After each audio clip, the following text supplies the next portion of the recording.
Hi and welcome to Stories and Stuff, and another game for reluctant writers or perfectionist writers, or anybody else that just wants to have a bit of fun. The idea of these games are to take away any anxiety or stress about having perfect handwriting, great spelling, and to just make writing fun. Today's game is called Story Consequences. To do this, you need 2 or more players. It's probably a bit more fun with 3 or 4 players really, but as long as you've got 2, that's fine. And you will need some pens and paper. What you do in Story Consequences is you take it in turns to write part of a story, and then you pass your piece of paper round. So you don't write one whole story, but you will write part of lots of stories. It's really good fun. And the stories are broken down into 5 parts. Part 1 is who.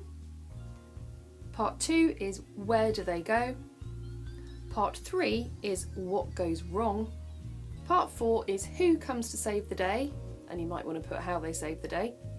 And then 5 is the ending. Start off by writing your who. Who do you want in your story? It could be somebody that you know, it could be you or a member of your family or one of your friends. It could be somebody from a story that you like or a film, or it could be somebody made up. In fact, it doesn't really need to be a person. You could have a stinky zebra or a talking banana in your story, that's fine.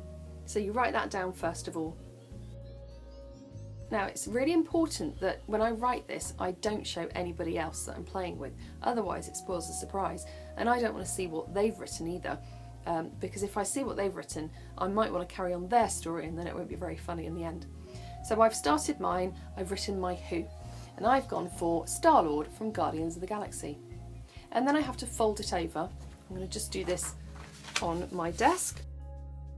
So when everyone's finished that part of the story and folded it over so no one can see, you pass it round. So I will pass mine to the next person and they will pass theirs on to me. So the next part of the story that I have to write is where do they go? And again, you can pick somewhere normal that we go to all the time, like school or work or the supermarket, or you could pick somewhere that you're probably never going to go to, like Mars, or you could pick somewhere that you'd really like to go to. Maybe you go to the Eiffel Tower in Paris, or maybe you want to go to Australia. You can carry on your story right through all these goes if you want, or just pick something random. I'm carrying on with mine. I've said, went zooming through space looking for his friends Drax and Groot, and then I have to fold it over. And then when I've done that, I pass my paper to the next person, and then I get my next sheet.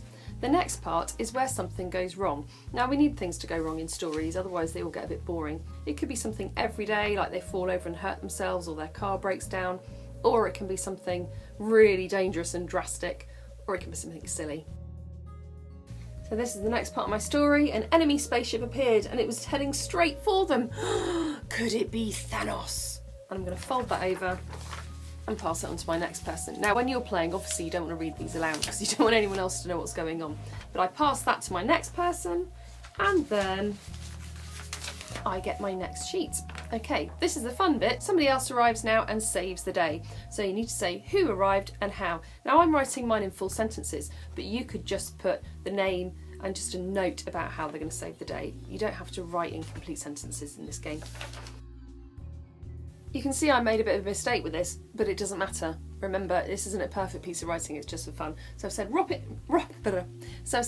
came and zapped them with his laser guns. They exploded into a million pieces.